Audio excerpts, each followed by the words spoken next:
Bonjour de Spa-Francorchamps. Hello everyone, here we are in Belgium. It's exciting to be here, even though the weather is not too exciting. It's pretty wet. It's actually the third time that the DTM is racing at this fantastic racetrack here in Spa. It's the longest in the race calendar. So the weather, let's see what it brings. It's wet at the moment, but fact is, it's going to be an exciting race today. Of course, first is all about qualifying. And the man who's leading the championship is Sheldon van der Linde. He's already sitting in his car, already focused on this qualifying, because even though he says at this point only 6 more races to go, it's not about the championship title, it's about collecting valuable points, but obviously he wants to collect as many as he can, so it's going to be super tight. He's 21 points ahead of Mirko Bortolotti at the moment, so let's see. I'm pretty sure this qualifying, everybody's going to push as hard as they can, so let's get qualifying, and here's your commentator. Thanks very much indeed, Verena. We are all set then to go qualifying. Team radios on, radio checks being done, and cars about to be rolled out. We are 3.5 minutes away from the start of qualifying 1. I'm Chris Hartley to talk you through the action this weekend.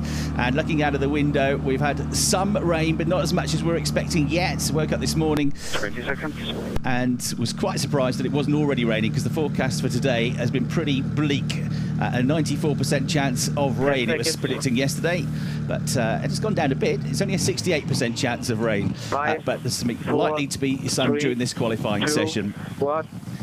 Go, go, go. Countdown is given then for Sheldon van der Linde to make his way down the pit lane. The rain has started to fall here, and this is going to be a real trip into the unknown, because yesterday, to the surprise of many, despite the forecast, it was dry for 95% of the free practice sessions.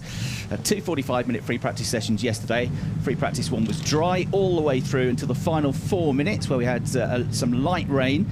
And then in free practice 2, almost at exactly the same time, 4 or 5 minutes to go, a real downpour, proper cloudburst, and they're all out on slick tyres, and they're all skiddled wide through the corners. We had an onboard from Mirko Bortolotti, who was right at the end of the Kemmel Straight, where the rain was almost just switched on from nowhere, and he went straight on. But there were no real dramas. They brought the cars back home, but they've had no running whatsoever in these wet conditions.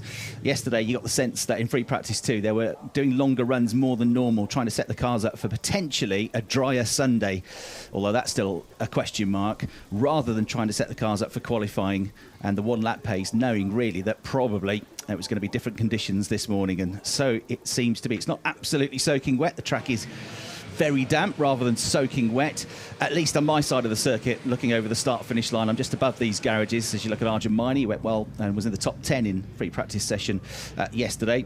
There is the Valkenhorst BMW of one of the home drivers this weekend. Got 2 Belgians in the field. That's Esteban Moot, who's just 19 years of age. His team leader there, the double champion Marco Wittmann, queued up just behind him. And Esteban went well yesterday in the second free practice session, got himself up into 8th place just before the rain fell. Sheldon van der Linde, who is arriving here, as Verena said, as the championship leader. He picked back up the championship lead after taking his 3rd win of the season at the Nürburgring. Got some points in race 2 with a 9th place finish. Well, it could have been better. He was a little bit undone by the safety car and the restart, and it was a disastrous weekend for Mirko Bortolotti, who managed to walk away from the Nürburgring without scoring a single point. It was a great weekend, though, for Lukas Stolz, who picked up his maiden DTM victory, and he won race 2 by the biggest winning margin that we've had so far this season. Became the 8th different winner of the year. So the championship table is that Sheldon van der Linde has got 110 points. Mirko Bortolotti is 2nd on 89. Lucas Auer, good weekend for him at the Nürburgring. He got a 3rd and a 5th, and he moved up to 3rd in the championship. 85 points, only 4 behind Bortolotti, and only 4 points behind him, Rennie Rast, who didn't have a great weekend at the Nürburgring either, with just a couple of points for finishing 9th in race 1, his reward. And Lukas Stolz for that win, because consistency has been so hard to find in this very, very competitive field. Luca moved from 10th to 5th in the championship with that victory, and what was his 3rd podium finish of the season so far. So 21 points the gap at the top of the table. There are 3 points available for qualifying on pole position, 2 if you qualify 2nd, a point for qualifying 3rd, 25 points available to the winner of each of the races this weekend, plus a bonus point for the Auto Hero fastest lap of the race, as long as you finish the race inside the top 10. So in other words, 21 points is a nice margin, but it is not a very comfortable margin yet for Sheldon van der Linde as the session gets underway then here, and a real venture into the unknown. It could get worse, the rain, as the session goes on. It could get better, but you want to be out there now just in case it gets worse and the track gets slower to set some early benchmark lap times. So as Verena said, this is the longest circuit on the calendar. It's just over 7 kilometres, 7.004 kilometres long. That's 4.3 miles long. And when in the 1920s the circuit first opened, it was almost, well, more than double the length. It was 15 kilometres originally. A road course designed back in 1920, connecting public roads between the towns of Spa-Francorchamps, which is right near the circuit entrance, Malmedy and Stavelot. The town of Spa is actually a little bit further away from the track. And it first held a car race in 1922. Spa 24-hour race has been run here since 1924.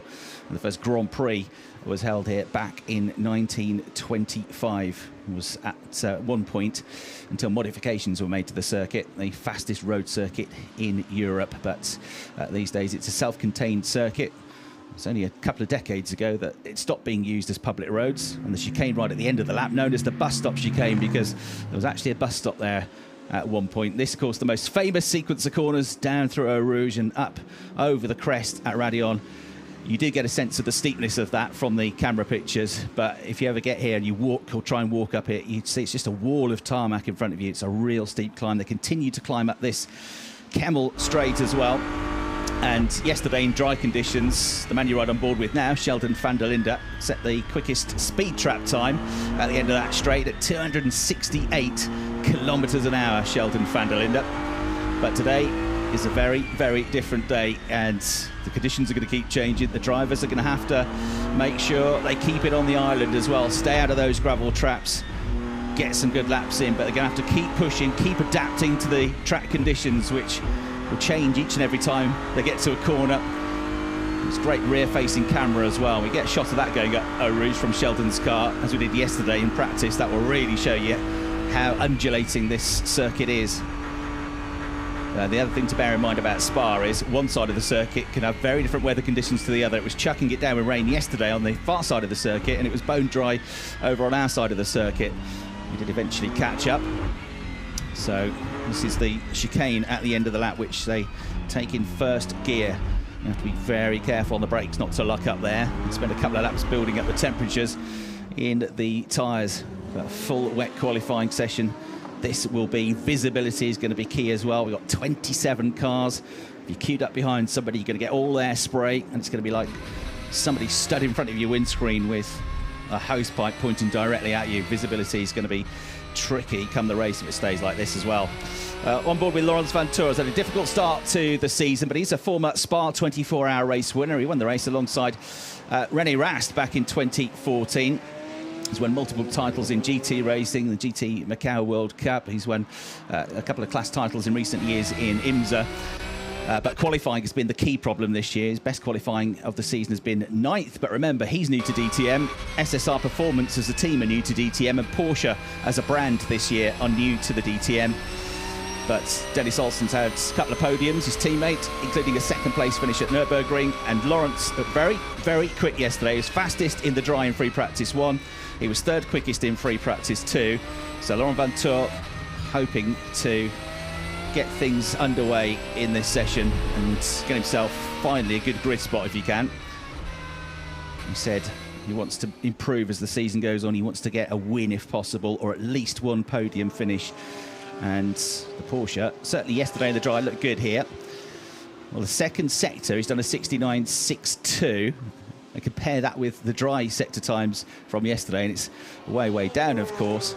But just to give you a bit of comparison, they were going around 62 seconds through that middle sector. The first sector takes in the start line all the way to the end of the Camel Straight. Sector 2 is the longest sector, which is around about half the lap, and takes you into the exit to Stavelot. And then the quick sector out the back through Blanchimont and down to the chicane at the end of the lap. That's the third sector. That's the way the lap is divided into 3.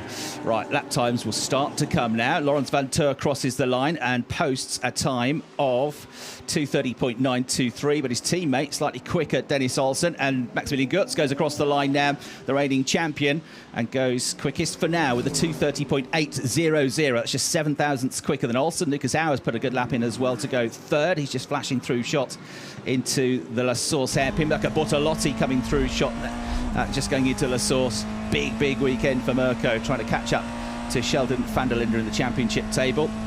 The Ferraris weren't particularly high up the order in either free practice session yesterday, but Felipe Fraga's just done the personal best, or absolute best, first sector, personal best in the second sector, although he is down by half a second or so on the best second sector time. Thomas Preining has gone 5th quickest, so the Porsches, 3 of them, are in the top 5 at the moment. Esteban Moot, who went 1 in the dry yesterday in free practice 2. He's ahead of his teammate Marco Wittmann. They're 6th and 7th. What's Felipe Fraga going to do with the Ferrari? He's going to go 5th for now at 2:31.248. But look, Lucas Auer has done the absolute best first sector time of 41.42.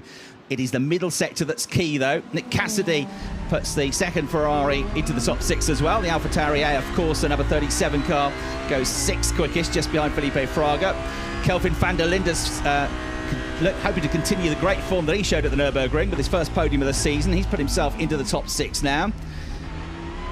Lucas Auer quick. Bortolotti's done a pretty good first sector as well, slightly quicker than Rast, and Dennis Olsen in that zone as well, a 41.5, but slightly quicker through the first sector was Lucas Auer.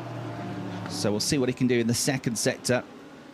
As Verena said, we've only had 3 race weekends in DTM at Spa. One was a single race weekend back in 2005, and the race was won by the 2-time Formula 1 world champion Mika Häkkinen for the HWA Team Mercedes outfit.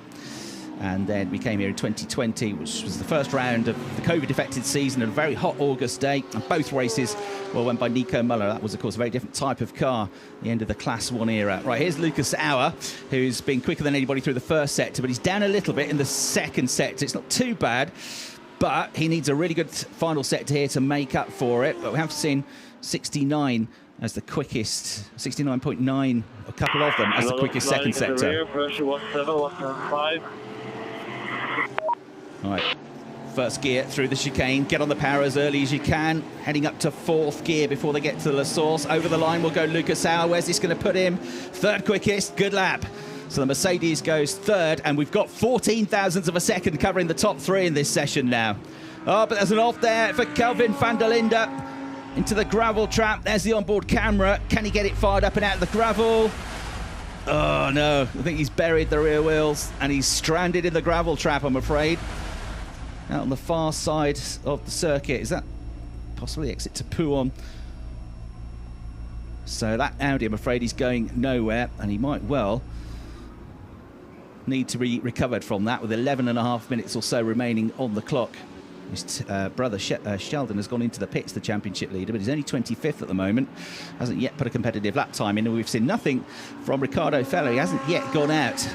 Has done this before, so maybe he believes the weather is going to get better, the track is going to get grippier. Tyre change then for Sheldon van der Linde. Full course yellow. So it's a full course yellow that's been deployed. So Sheldon trying to get back out as quickly as possible, but nobody's going to be able to go quickly until the car of his brother is recovered. Kelvin had put a good lap in, 6th place. And this is him coming into Pouon. He's got loads of runoff area these days, but on the curb, which is very, very slippery, the painted curb, around it snapped. They are towing me out, man. They are towing me out. Yeah, it's just on those painted curbs.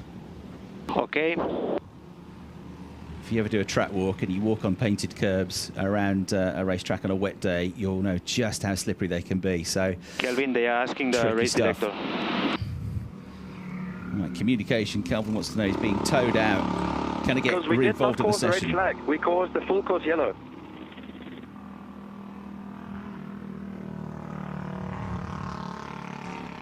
Copy, Kelvin. We are just waiting for the confirmation.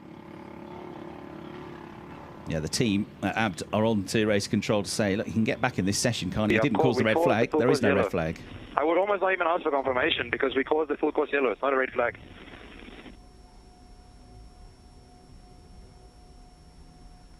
So if a driver causes a red flag, not that this is one, but if you do cause a red flag in qualifying, or otherwise interfere with qualifying, as determined by the race director, we need to finish a session like this.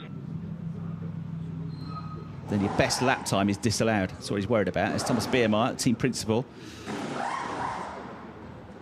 And conversations going on. So yeah, if a driver causes a red flag or otherwise interferes with qualifying, as determined by the race director, the driver's best timed lap of the session will be disallowed. Feedback on tyre pressures. Well, he's out of the gravel. Yeah, I'm at 7.3. Copy. You hear the gravel being spat out of the wheel arches. Do I carry on or do you want me to stop? You carry on. You carry on.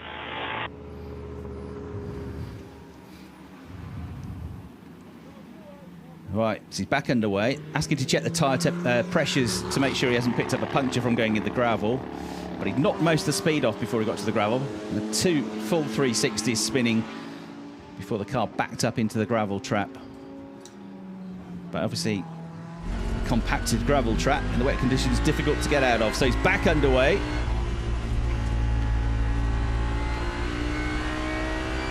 We've had a number of drivers with, as we did yesterday, 14 of them in first free practice session, having lap times disallowed for track limits issues. Most of them, almost all of them, at turn 17, which is Blanchimont, where they can't put all 4 wheels over the curbs. Only 2 wheels. 2 wheels have to remain on the curb at all times at Blanchimont, and there were some of them running wide there to keep the speed going. So Thomas Preining's had a lap deleted because of track limits at turn 17. So is Maximilian Gutz and a couple of others as well.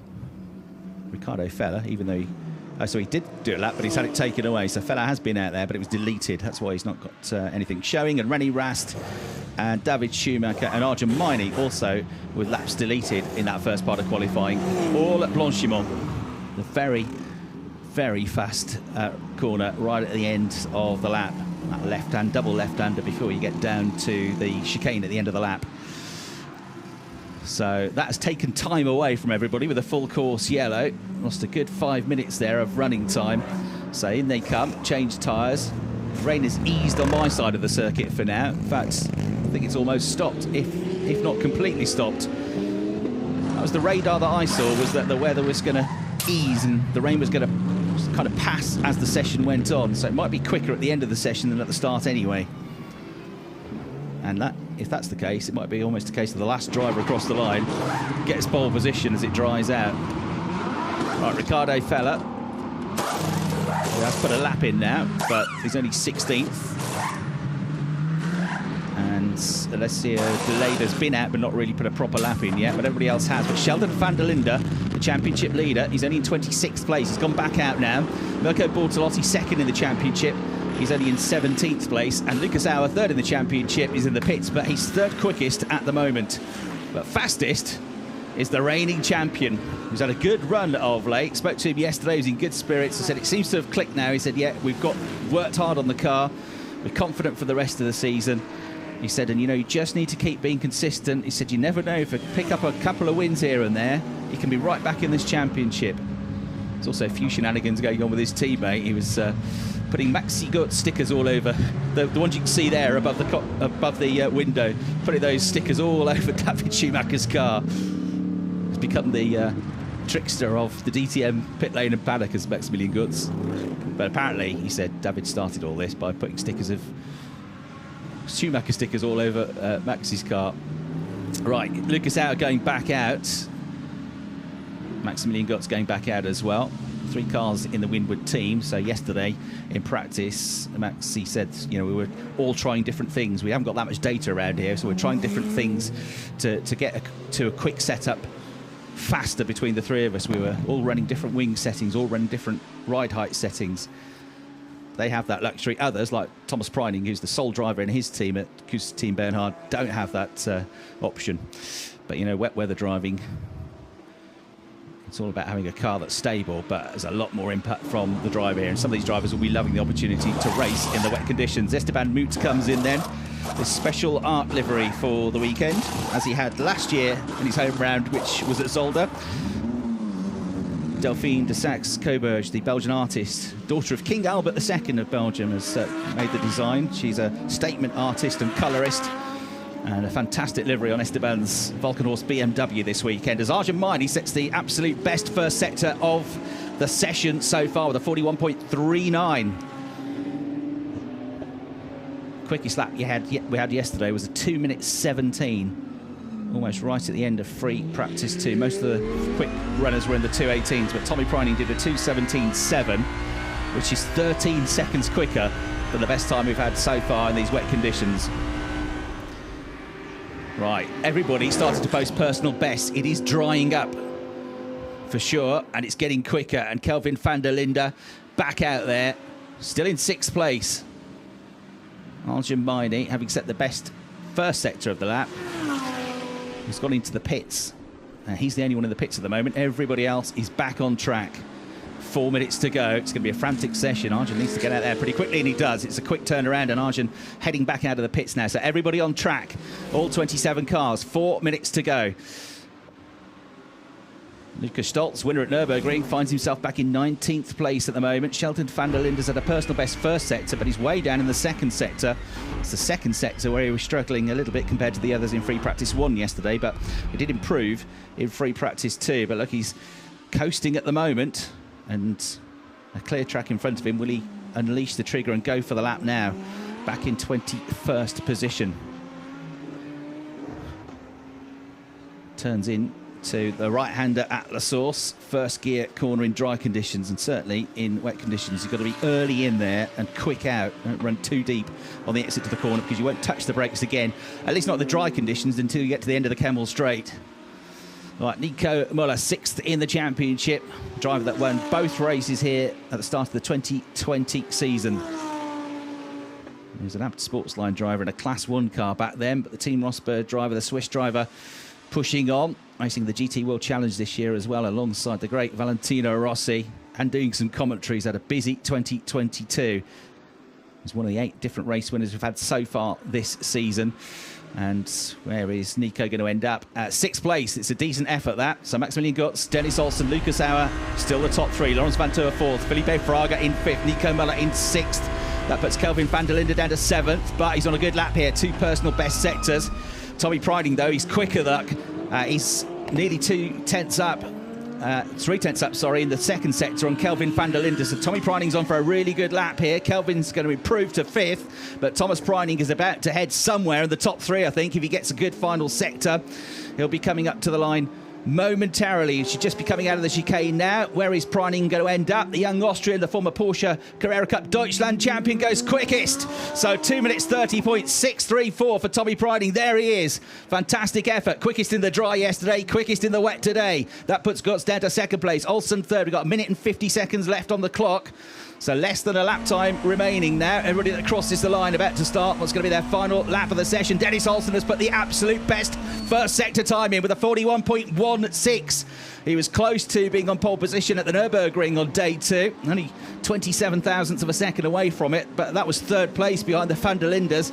Can he get a Porsche pole here? We've had Porsche winning at the Norris Ring. Can we get a Porsche on pole in their first season of DTM? Olsen pushing on. But the second sector is the one you've got to absolutely nail. He's done a 41.1 through there. Gutz has done a personal best first sector, which is 41.3. He's good. Not as good as Lucas Auer, though. But he's quicker in the middle sector. So Gutz and Auer on a very similar lap time here. 70.12 for Olsen. So Maximilian Gutz is slightly quicker than them through the longer sector. It's going to be tight between these 3. Either of them could end up on pole position. Olsen's going to get another lap in as well with 51 seconds to go. That could be critical. They all should get one more lap in, actually. They're going to get to the line before it runs out of time as Lucas Auer gets himself onto the front row of the grid with a 2 minute 30.679. He goes 2nd. Maximilian Gutz, a good lap, but he doesn't improve. 3rd place, but he's got one more chance. What about Dennis Olsen? Can he get himself pole? Yes, he can. Provisional pole position for Dennis Olsen in the SSR Performance Porsche. René Rast with a personal best first sector. It's a couple of tenths down on Dennis Olsen's first sector time, though. But Olsen on provisional pole, and he's got one more lap to go. But we've got Dev Gore in the gravel trap. So that means the Audi's going to bring out at least some yellow flags at his part of the course where he's gone off. He's not going to get out of that gravel trap. The rear wheels are completely buried in. Car 1, lap time deleted for track limits for Maximilian Gutz. on that previous lap, but it wasn't a better lap anyway. He's slipped that to 4th place now. Checkered flag comes out on the session. That's at Bruxelles or Rivage, whichever you prefer to call it. Rivage is always what I called it, the top of the course. He's gone off, and the right-hander, tricky corner that, with off camber and a downhill run through the turn. So Gore off, and that might scupper anybody's chances of improving. Kelvin van der Linde, despite his moment in the gravel, at the moment is in 7th place. But what about his brother Sheldon, still back in 21st position, and okay through the first sector, but not mega. René Rast trying to push on as well after a really disappointing Nürburgring, trying to get the car turned in. He's 10th at the moment. Can he improve and get up the order a little bit more, which is going to be his last chance? He comes over the line now, René Rast. Can he improve upon his best lap time? The answer is no. 2 minutes 32.3 can't, so remains for now in 10th place. Riccardo Fella crosses the line 13th. Felipe Fraga has crossed the line 8th at the moment. Mirko Bortolotti, 2nd in the championship. Hasn't had a great run of this either. 19th place for now. Just kettles the car, gets on the gas, unleashes the horsepower. The wheels spin up, he goes over the line, but he's back in 19th place, so he can't improve either. That yellow flag won't have helped. Might be some more greasy conditions on the far side of the circuit. Maro Engel has put himself into 6th place, though. He's the one that has improved as he crosses the line right at the end of the session with his best lap at 2 minutes 31.059. And David Schumacher, 7th place, on course for his best start of the year. After 5 consecutive non-finishes, David Schumacher has had his best qualifying so far in DTM. We saw Felipe Fraga crawling out of the chicane. This was why. Spin coming out of the turn. We were watching René Rast, who you'll probably see flash past the front of the cockpit in a moment as René Rast was going for the line. But Felipe Fraga losing it coming out of the chicane and losing the chance to improve. So he's going to start the race back in 9th position. Well, a breathless qualifying session, which saw 2 Audis, first Kelvin van der Linde and then later on Dev Gore winding up in the gravel trap. Kelvin got back going again, Dev didn't, so he's going to be 26th on the grid out of the 27 starters. But we have got a Porsche on pole position, and it is Dennis Olsen that has made it there. Fantastic effort from the Norwegian to set the time of 2 minutes 30.488 seconds. Thomas Preining slipping to 2nd, but he'll be pleased with that. Lucas Auer in 3rd, the best of the top 3 in the championship in that qualifying session. Gotts with his best qualifying of the year in 4th. Van Toor with his best qualifying of the year in 5th. And Maro Engel 6th.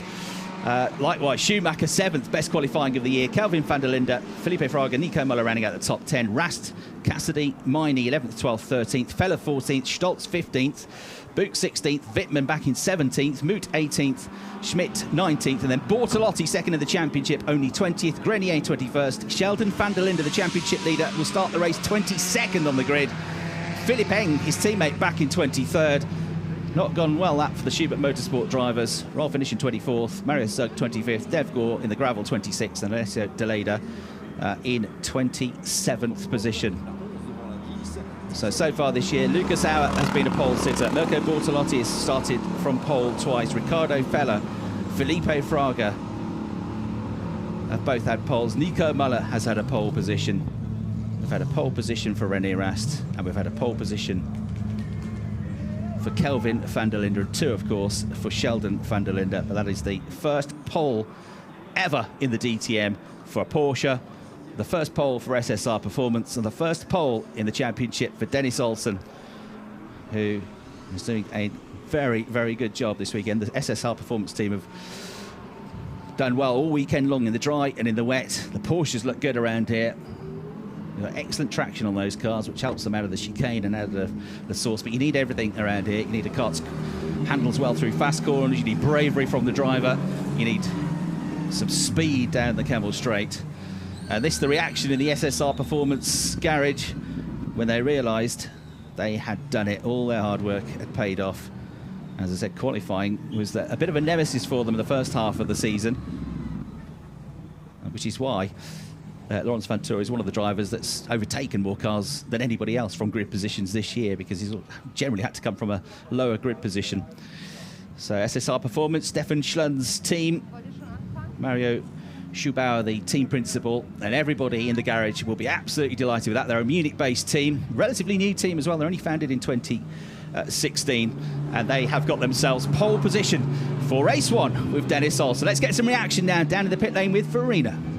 All right, and I'm here with the pole setter, Dennis Olsen. Congratulations. Must be a good feeling. I mean, in these conditions, getting pole position. So what's your aim for the race? Maybe a victory? Well, definitely very happy. You know, this morning I woke up and I saw, this is, you know, a new scenario for everyone. And definitely had to try to do the best out of the situation. And we know the Porsche is a strong car in the wet, and we showed that today.